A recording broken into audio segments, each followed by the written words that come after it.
एक छोटे से गांव में रहने वाला एक गरीब ब्राह्मण, जिसके घर में कई बार खाने तक को नहीं होता था, लेकिन उसकी एक चीज कभी नहीं बदली, उसकी अटूट भक्ति।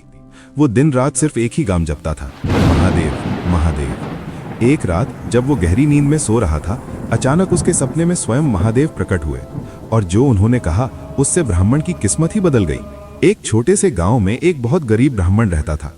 उसका घर मिट्टी का बना हुआ था और हालत इतनी खराब थी कि कई बार उसके घर में खाने के लिए भी कुछ नहीं होता था। लेकिन उस ब्राह्मण के पास एक चीज थी जो उसे सबसे अमीर बनाती थी, उसकी अटूट भक्ति। वो हर सुबह जल्दी उठकर स्नान करता और पूरे मन से महादेव की पूजा करता था। गांव के लोग उसकी गरीबी देखकर अक्सर उसका मजाक उड़ाते थे, लेकिन उसे इन बातों से कोई फर्क नहीं पड़ता था। उसके लिए सबसे बड़ा सहारा केवल महादेव थे।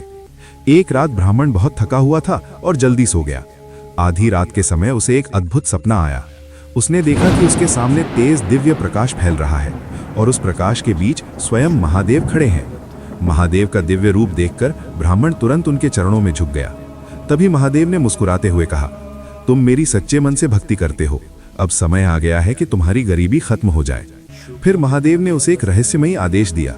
उन्होंने कहा, कल सुबह अपने घर की जमीन की खुदाई करना, वहीं तुम्हें तुम्हारा भाग्य मिलेगा। इतना कहकर महादेव अदृश्य हो गए। सुबह उठते ही ब्राह्मण को अपना सपना याद आया। उसने तुरंत अपने घर के अंदर जमीन खोदना शुरू किया। कुछ ही देर बाद उसका भावड़ा किसी कठोर चीज से टकराया। जब उसने मिट्टी हटाई तो उसके सामने एक पुराना घड़ा था जो सोने के सिक्कों से भरा हुआ था। ब्राह्मण की आंखों में खुशी के आंसू आ गए। उसे समझ आ गया, ये महादेव का ही आशीर्वाद था। ओम।